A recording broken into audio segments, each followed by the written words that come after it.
Thank you very much, David, and previous speakers as well for some great presentations. So we've had a lot of comments on text. Many of the questions posed have been answered. So to save me reading them out, reading out the answers, I think I'll offer the opportunity for anybody who's got questions for any of our speakers to raise them now, which I'll take from the audience. Pam, Paddy, Angie, Catherine, Matthew, Jill, Joel, Michelle, please feel free to raise them.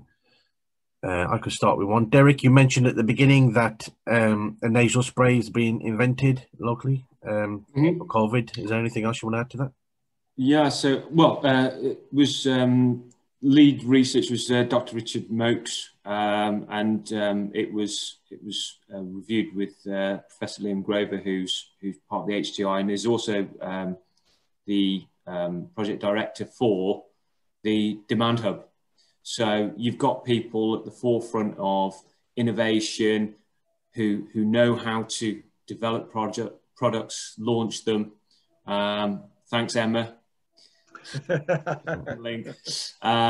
Yeah, it's obviously a fantastic incubator for knowledge, and with the likes of Richard and Jill in the team, I think that any organisation coming in will definitely benefit. It's just, we just have to be very conscious about how we support that benefit, because we're doing this under the ERDF scheme. So essentially it's a 12-hour business assist.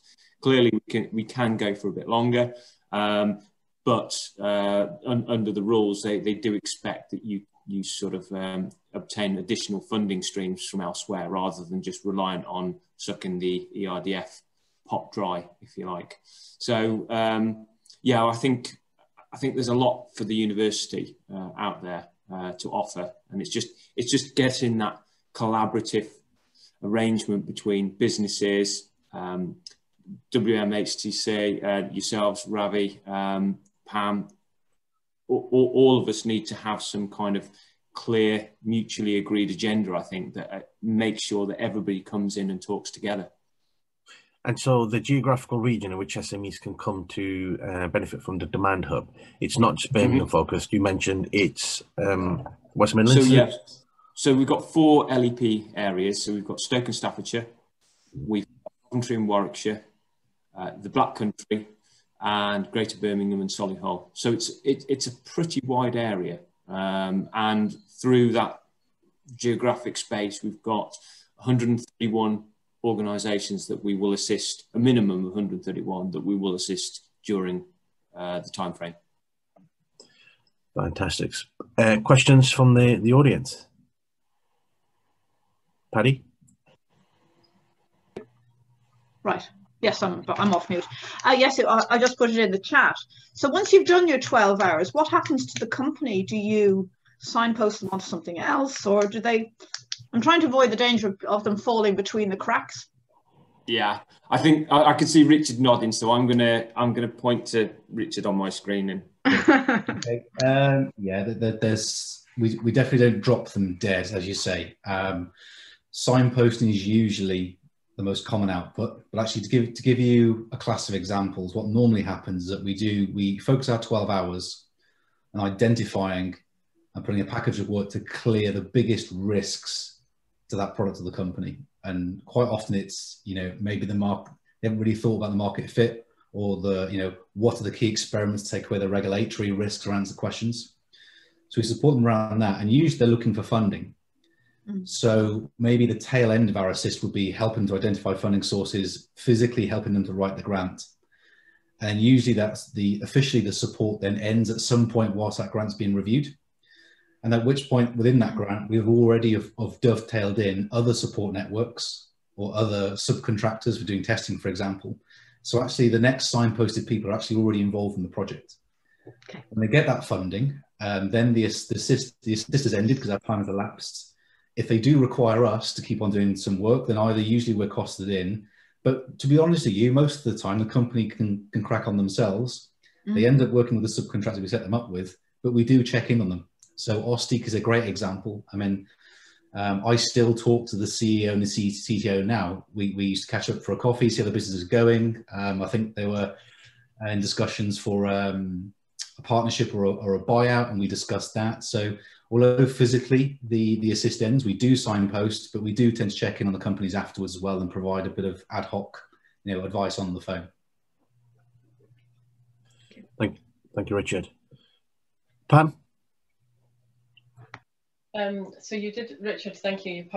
You answered lots of my questions, and you partly answered the one about identifying demand and talked about market research. But I noticed that Innovation Birmingham is one of your partner organisations that you're working with, and I wonder if you had any plans to do any of the kind of Serendip model of challenge setting, so that you're pulling through innovations rather than just taking companies' innovations and trying to find a market for them.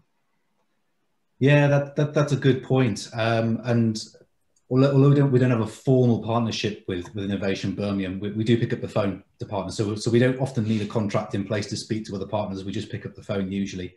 But no, you raise a good point. We haven't done challenge setting within Demand Hub. And Derek, correct me if I'm wrong here, I don't see us doing that as such, because there are a number of organisations that already set up, do challenge setting. The danger is when too many organisations do that, you just end up saturating the market. You end up creating several clusters of the same challenges. So I don't see Demand Hub hosting that kind of thing, certainly supporting it. To give you an example, myself, Liam Grover, and a few others attended EPSRC's major funding stream for healthcare technologies. This is a multi-million-pound bid. And we sat in there to facilitate discussion and just help people go through the motions, making sure they're sketching out the right work packages to answer key technical risks in their products. So we didn't host that. We're not an integral part of that, but we could certainly drop into sessions and be a facilitator in those kind of challenge setting discussions. I had a question for Gillian regarding clinical trials. Would this be at the MD Tech building, the medical devices testing evaluation? Are businesses coming into there and then able to run their clinical trials there, or is that related to the Demand Hub now? Right. So so MD Tech is not related to Demand Hub. We were kind of like one unit as before, but now we're very different. And clinical trials don't take place at MD. They do some, well, as far as I know, they used to do usability testing, but I'm not quite sure what's happening there now. But as well, I don't know if you do know, but the University of Birmingham has at least two huge clinical trial units. And so Demand Hub can feed into that for us to help with clinical trials if that's what the company needs. And those units are going to be situated at in the campus at Birmingham, are they? They are situated, yes, University of Birmingham, yes.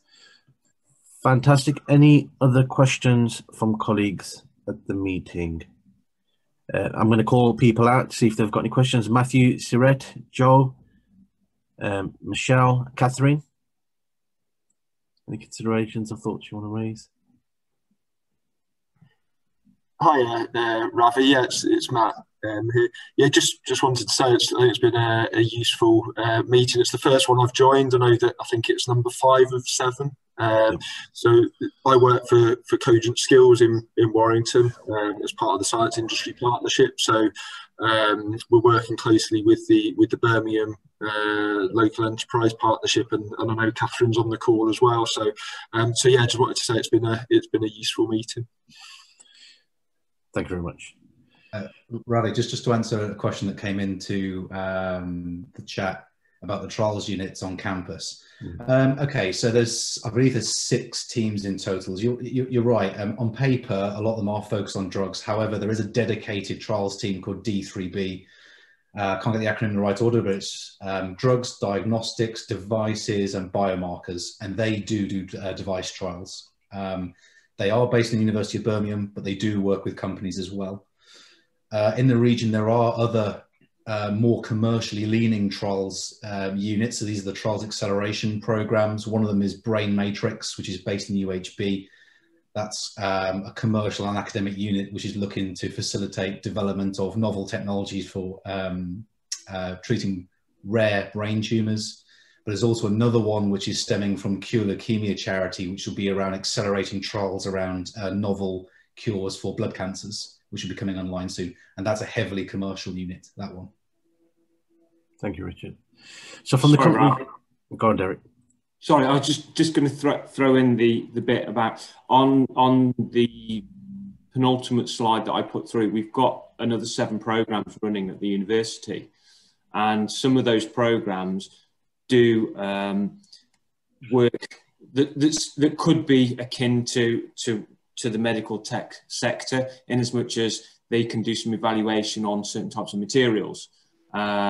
So there is opportunity where we finish our sort of support with a particular product or service, that actually one of the other projects can actually come in and dovetail into what we do there. So again, that typical valley of death where you end up just hoping that there's a signpost out there. Some of the other programs that we deal with do pick up with the SMEs that we've engaged with. So it's quite a useful exercise to just bear in mind that it doesn't always stop at the end of the demand hub. And so before I go to Paddy for a question, you know, the SMEs that you're working with, have they been raising the challenges that they're currently facing? Anything that we haven't covered? No, I mean, I think, and probably speak for a few people, that it appears that we've covered quite a lot in a relatively short space of time here. I think that the challenges or the key challenges will probably be more recognisable to the likes of Richard and Jill, because my focus is about engaging with the organisations in the first instance. But I don't know, Richard, if you've got anything to add in terms of the challenges that are faced. That's probably a whole another conversation. That is. Sorry. I'll step away from the technical side and think more strongly on the commercial side. Then I think a big concern that we're hearing from companies is that they anticipate the MDR coming to force, so the medical device regulations. They know that there's quite a lot of change to dig through.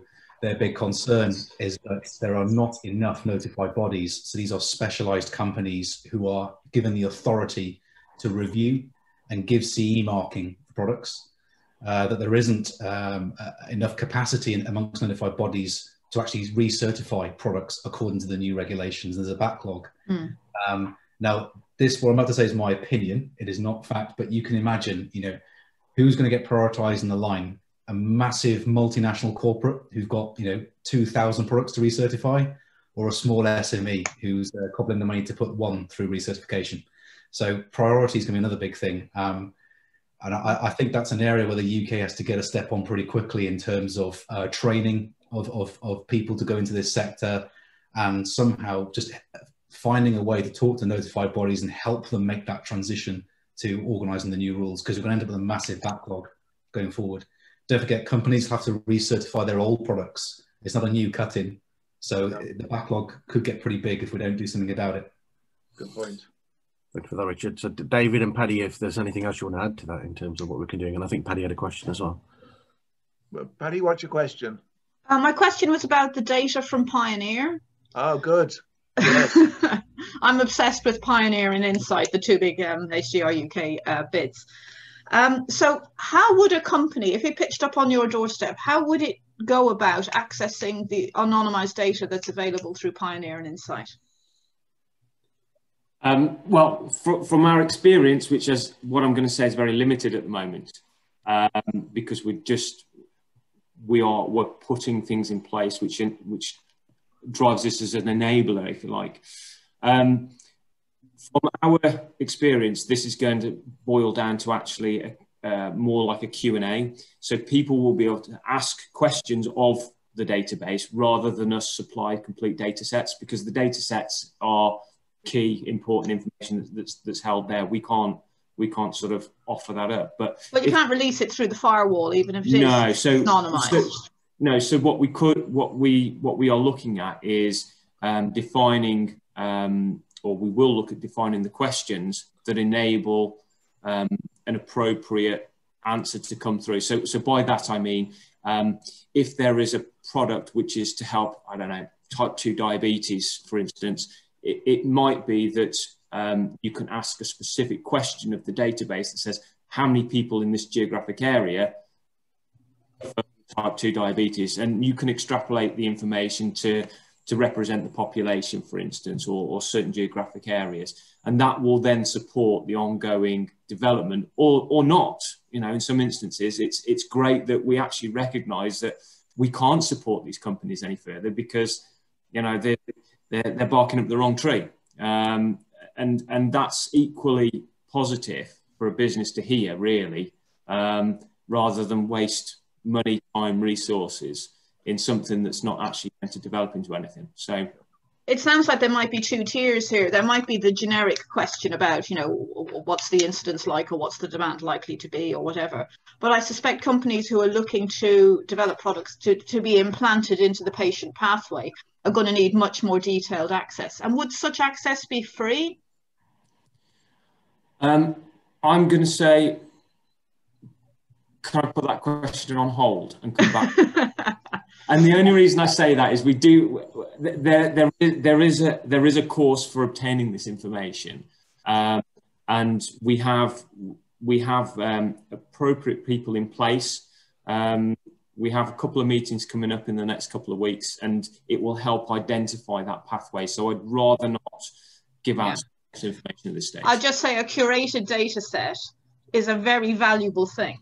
It's a big, and how big you asset. access. It's a massive asset, and I think, yeah, to organise how people are going to get at it, because there will be a requirement, and you will have to face the, you know, if a company pays for access, you do get a question about that. And yeah, I think okay, we've got to stop now, Paddy. But Derek, we'd very much welcome a follow up when you got more news about that for us. I will do so, no problem at all. Thank you. It's over to you and Ravi to end the session now. Yep. Yeah, and just to add, I mean, we've got 2 follow-up roadshows left. Next week, we're going to be at the University of Staffordshire, and where they've got some of their digital projects that they'll be showcasing. And our last one will be with WM5G, talking about some of their citizen wellbeing test beds that they're currently working on, which will be quite exciting as well. But Derek, thank you very much for hosting. Over to you to make any concluding remarks before we end the meeting. Okay. Well, I think, as we've all experienced, there seems to be a vast amount of information. And David, thank you ever so much for your presentation. Very enlightening. And I would like to follow up with you at a later date in relation to what Demand Hub is doing and where we can perhaps co-join some activity, because I think that both organisations have some strong backing and evidence that we should be working together.